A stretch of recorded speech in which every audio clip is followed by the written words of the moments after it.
Mungkin kita pernah dengar kalau SDM di Indonesia itu dalam tanda kutip rendah dibandingkan dengan negara-negara lain. Tapi pernahkah kita bertanya-tanya, apakah SDM di Indonesia memang serendah itu? Dan kira-kira apa penyebabnya?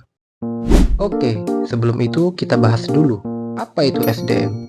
SDM singkatan dari sumber daya manusia, merujuk pada orang-orang atau tenaga kerja yang menjadi aset penting bagi suatu organisasi, perusahaan, atau negara. SDM mencakup semua individu yang memiliki kemampuan, keterampilan, pengetahuan, dan keahlian yang dapat digunakan untuk mencapai tujuan tertentu, seperti meningkatkan produktivitas, mendorong inovasi, dan memenuhi kebutuhan masyarakat atau pasar. Pertanyaannya, kenapa SDM di Indonesia tergolong rendah dibandingkan negara-negara lain? Hal ini disebabkan oleh beberapa faktor, diantaranya yang pertama, pendidikan yang kurang merata. Banyak wilayah yang tidak memiliki akses pendidikan berkualitas. Kurikulum dan metode pengajaran juga belum optimal untuk membentuk keterampilan kritis. Yang kedua, kesenjangan ekonomi. Ketidakmerataan ekonomi antar wilayah menghambat akses pendidikan, kesehatan, dan peluang kerja yang layak, khususnya di daerah terpencil. Yang ketiga, masalah gizi dan kesehatan.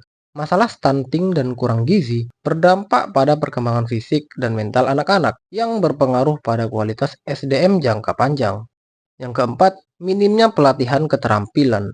Banyak sektor pekerjaan tidak menyediakan pelatihan dan pengembangan keterampilan sehingga tenaga kerja sulit mengikuti perkembangan teknologi.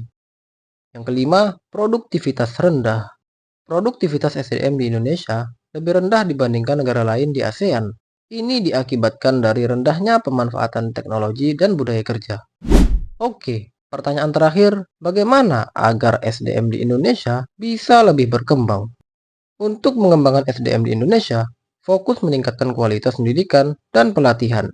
Sangat penting meningkatkan akses dan kualitas pendidikan, dari tingkat dasar hingga perguruan tinggi, serta meningkatkan keterampilan vokasional agar tenaga kerja lebih kompeten. Selain itu, menciptakan ekosistem yang mendukung inovasi dan kreativitas melalui penelitian, pengembangan teknologi, dan kerjasama antar sektor pendidikan serta industri juga sangat diperlukan terhadap pengembangan SDM yang lebih baik. Seperti biasa, terima kasih telah menonton. Sampai jumpa di video selanjutnya.